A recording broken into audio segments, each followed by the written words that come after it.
For first-time horse owners and new riders, finding the information and support you need can be challenging. Luckily, Equine Network has partnered with Sentinel and Absorbine to bring you MyNewHorse.com as your one-stop shop for easy-to-understand horse care information and guidance. Visit MyNewHorse.com. You're listening to Horse Radio Network, part of the Equine Network family. Welcome to Sleep Stories for Equestrians. I'm your host, Ashley Winch. We're so happy you're here to relax and unwind. If you fall asleep and miss the story, we will recap it at the beginning of the next episode.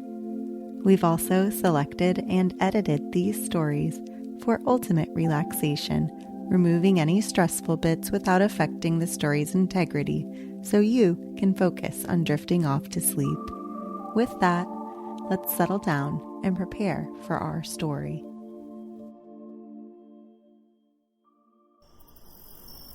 The gates are closed, the horses sleep, the day's work done, the chores complete. Now let us rest, our bodies and minds. Drift off to sleep and close your eyes. It's time for us to turn down for the night. Now let's breathe in, breathe out, and turn off the light. One more time. Breathe out, breathe in.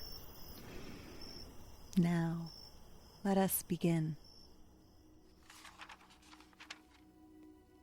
In today's episode of Sleep Stories for Equestrians, we're excited to start a new book titled Horses and Their Ancestors by William A. Burns, copywritten in 1954. Chapter 1: The First Horses. Many, many millions of years ago, there were no people on earth at all.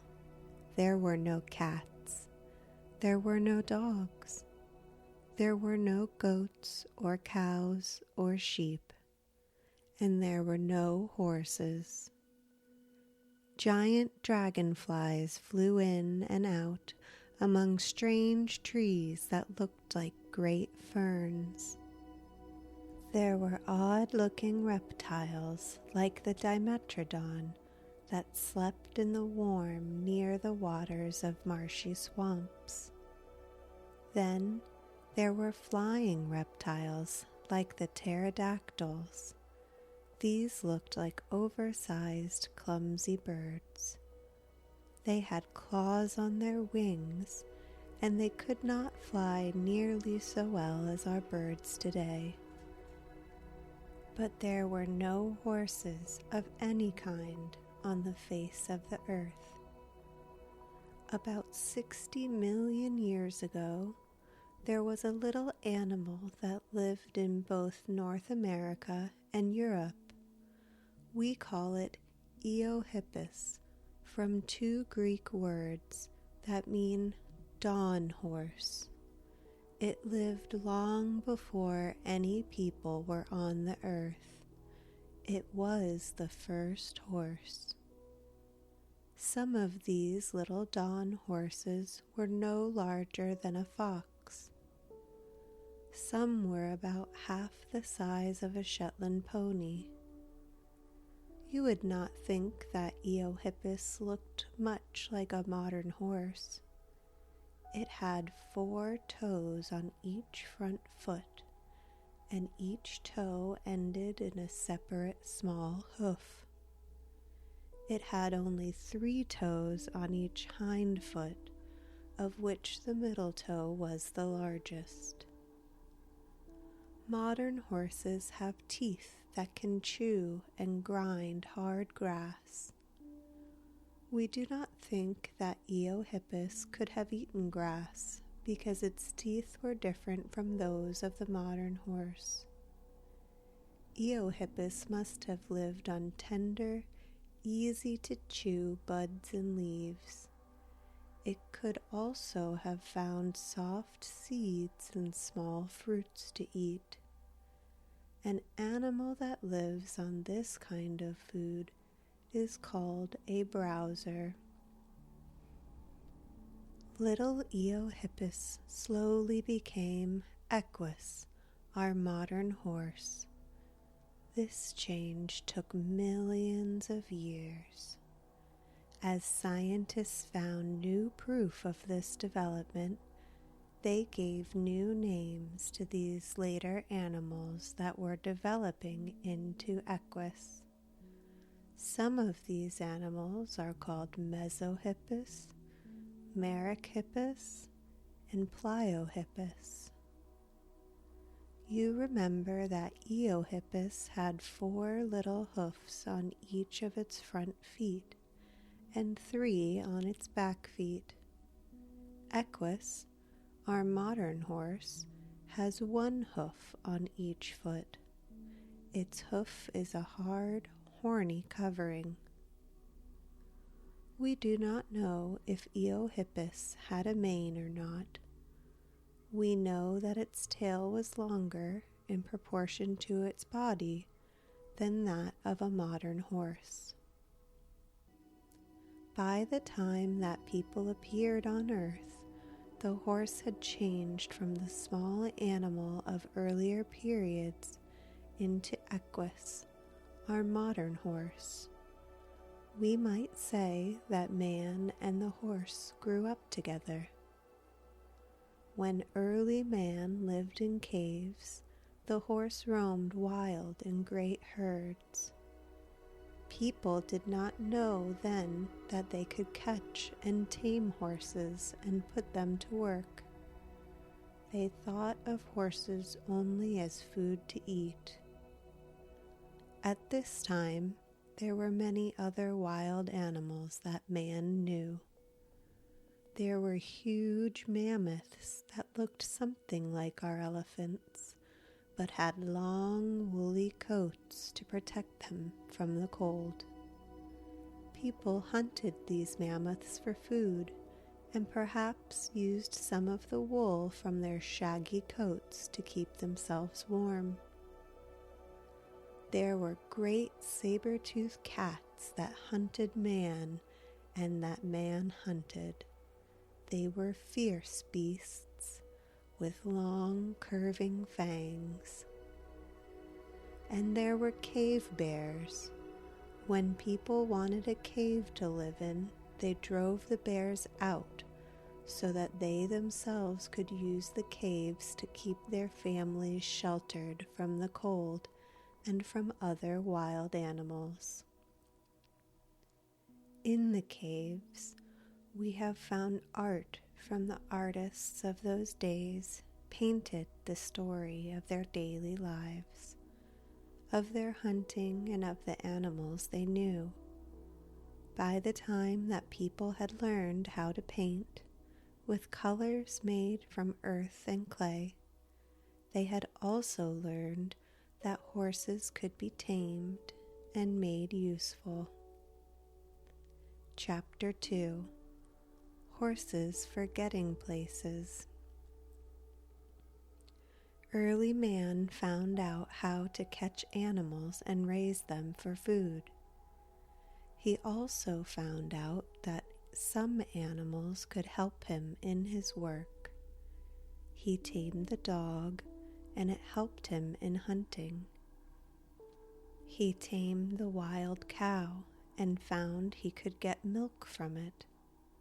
Finally, he tamed the horse, at first, perhaps, in order to have a handy food supply nearby without hunting for it.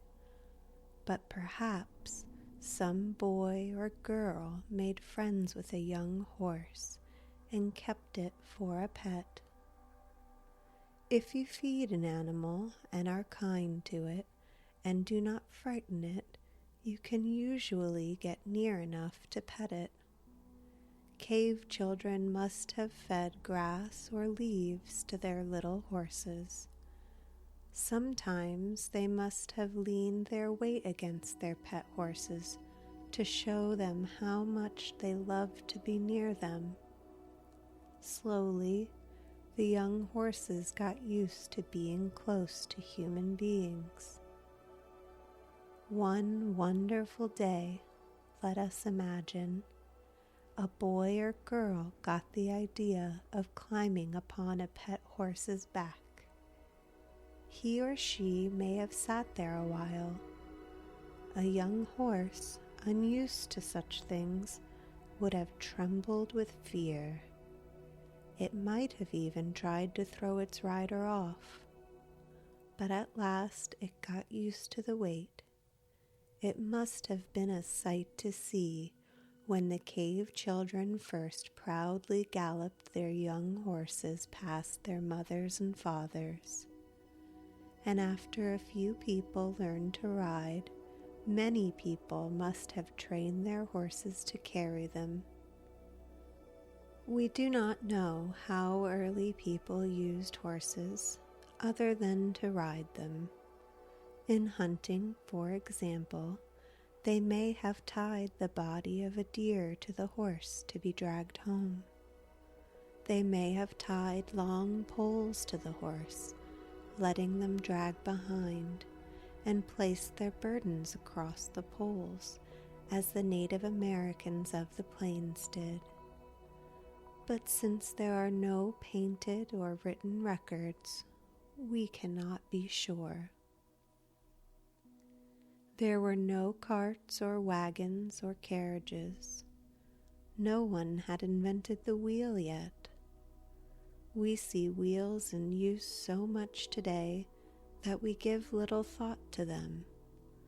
But the wheel is one of man's great inventions, and it must have taken early man many thousands of years to find out how to make one.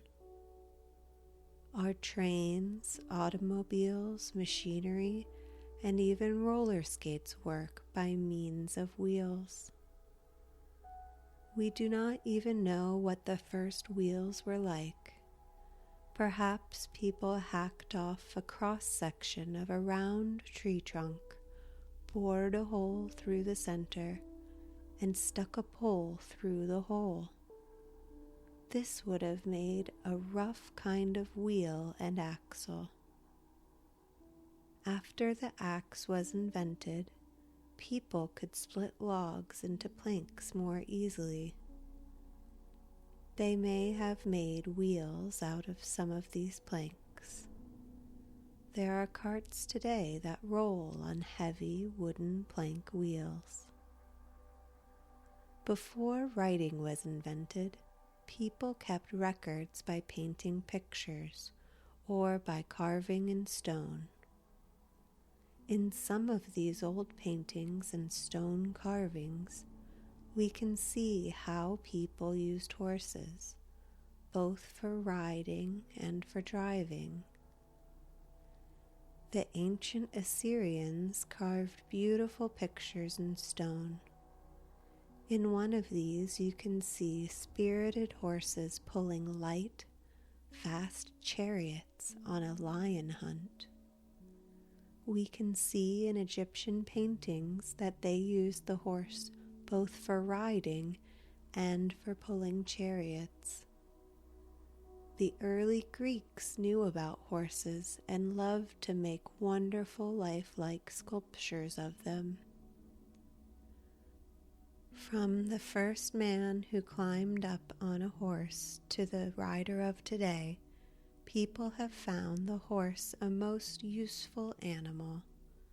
Before trains and airplanes, before automobiles and buses, horses were carrying people, bareback, in the saddle, or in carts, chariots, wagons, carriages, and sleighs.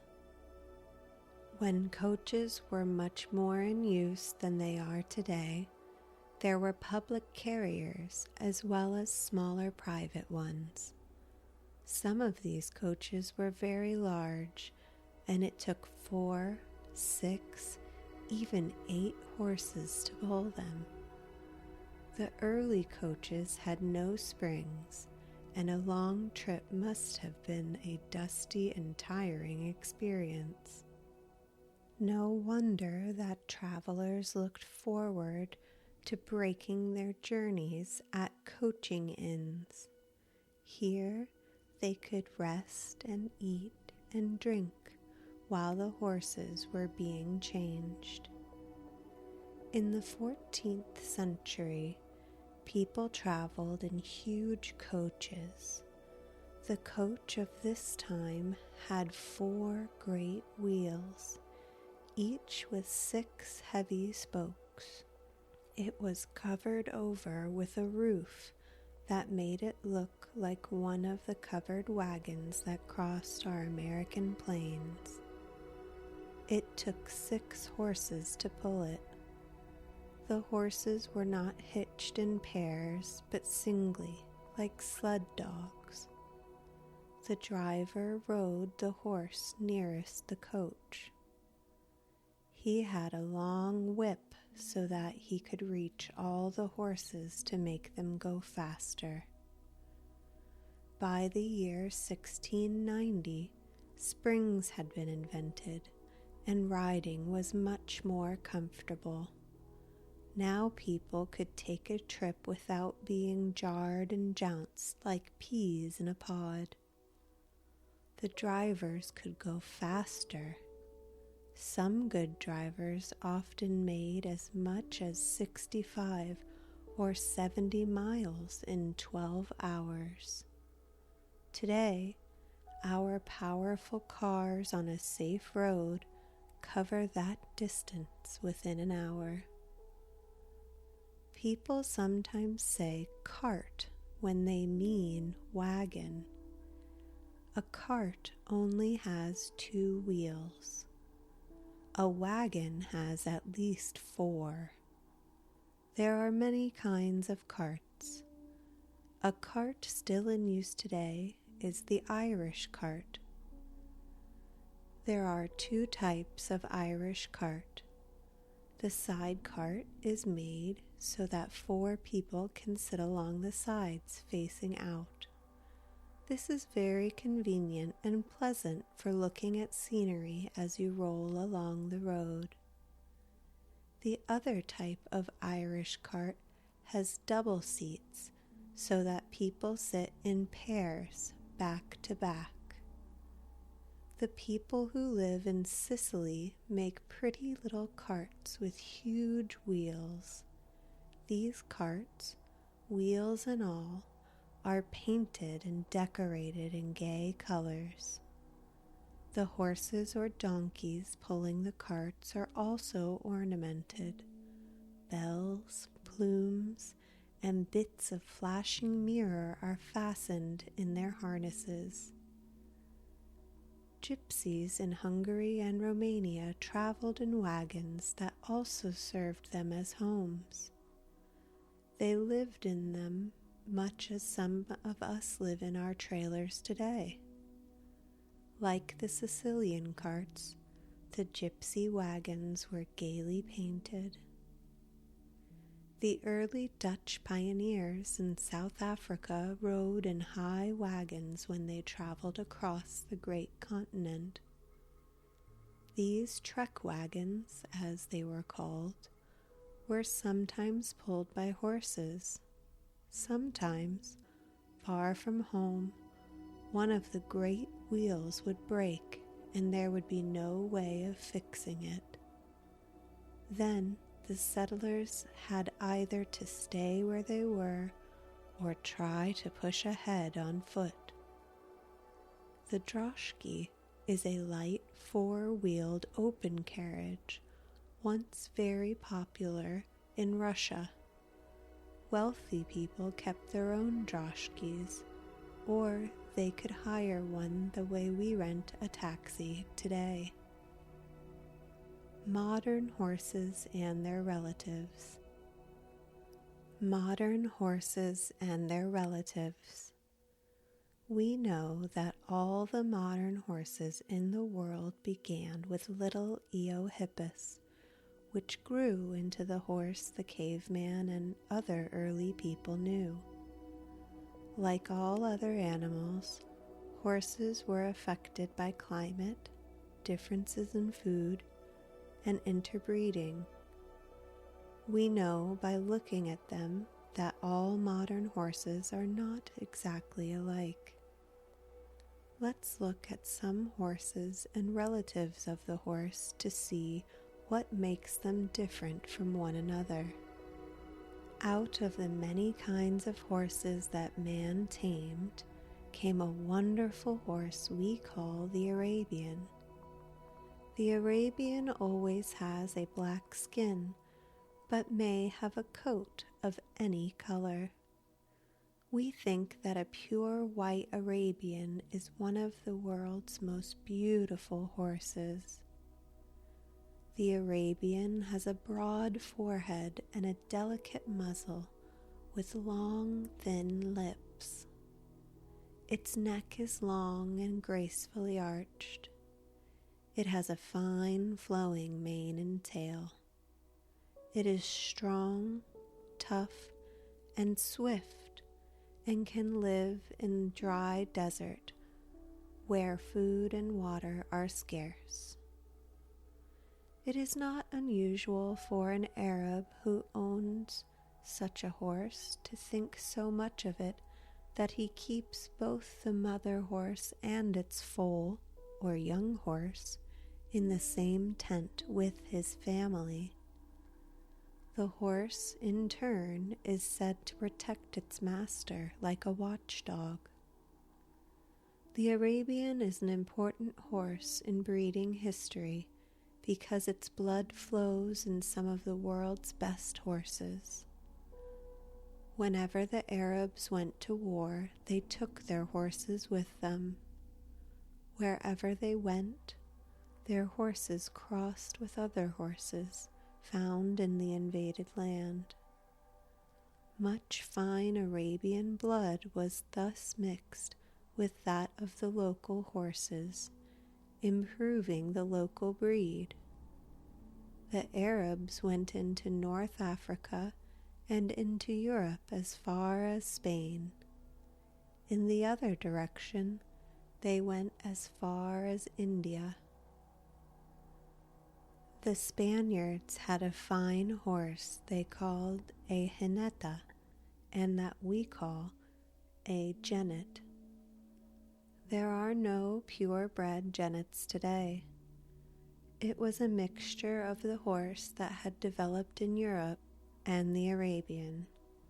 When Spanish explorers sailed for America, they took some of their best horses with them. It must have been a hard trip for horses and men alike, all the way from Spain to the New World in slow ships. In both North and South America, some of the Spaniards' horses escaped and became wild. They found the American plains and the pampas good places to live in. Because the ancestors of these wild horses came partly from Arabian stock, there is a chance that any Western cow pony has a little Arabian blood. Later on, we will find that the real wild horses in the Americas disappeared long before the Spaniards came here, and that the New World was without horses until they were carried here in ships from Europe. While the Arabs were raising fine, light horses, the people of Europe were raising a larger, heavier horse. You remember how the knights of old looked. Their armor was so heavy they could not climb up on their mounts without help. It took a big, strong horse to carry a knight with all his armor and weapons, especially when the horse itself wore armor at times. The great horse of the Middle Ages was purposely bred by horse traders to carry knights. The Arabian horse would have been too light to be able to carry a man in armor for long. The people of Europe also bred a lighter horse, the Celtic pony. It was small, only 11 to 12 hands high. A hand in horse talk is 4 inches, which is just about the width of a grown person's hand.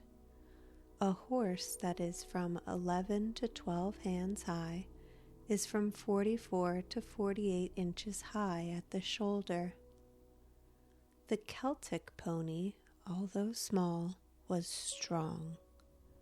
One of its modern descendants is the Iceland pony. The early Romans, when they invaded Britain, found that some fine horses were being raised there.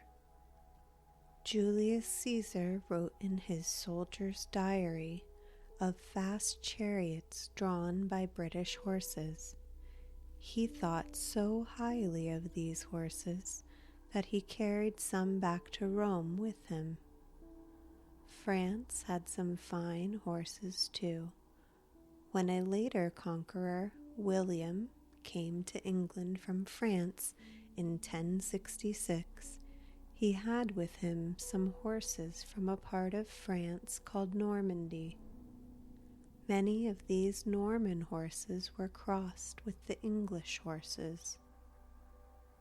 You remember that the horses we call wild horses in the Americas were really tame horses that learned to live by themselves after escaping from their owners. The only really wild horse that might be left in the world today is a horse that has the long and hard-to-say name of a Russian explorer. It is Przewalski's horse. It is found in western Mongolia and is a rather small horse with a short mane and reddish coat. The horse has many relatives in its large family. One of its closest relatives is a onager, sometimes called the Kiang.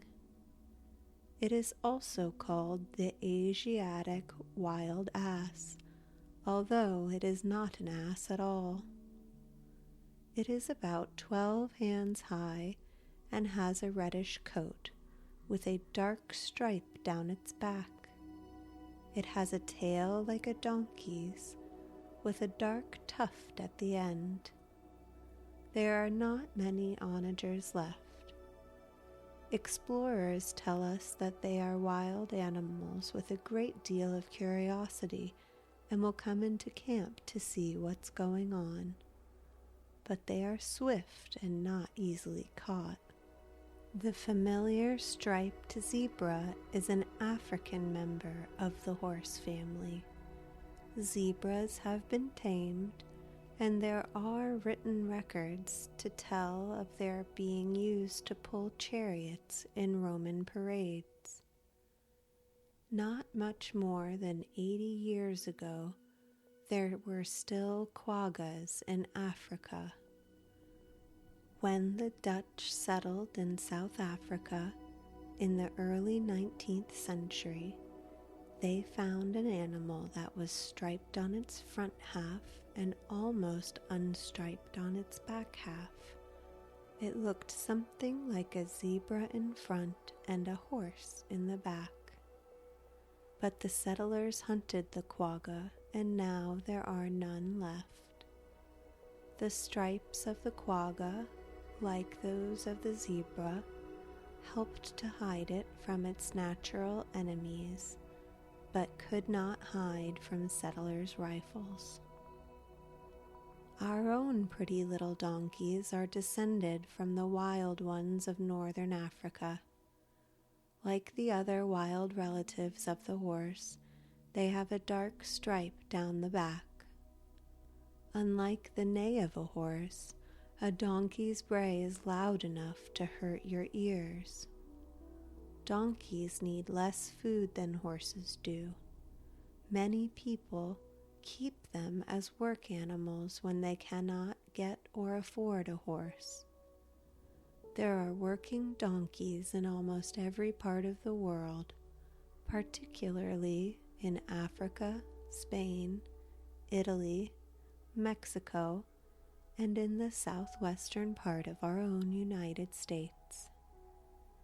Now that we have met the donkey, we ought to talk a little bit about mules. A mule has a donkey for a father and a horse for a mother. Mules are very strong, sure-footed animals. Many farmers prefer them to horses for farm work. The army has used many mules as pack animals and for pulling loads. Mules have also been widely used by prospectors because their sure-footedness makes them better for riding and carrying loads along dangerous trails. A hinny has a horse for a father and a donkey for a mother. It is not thought highly of as a working animal, and so we do not hear much about hinnies.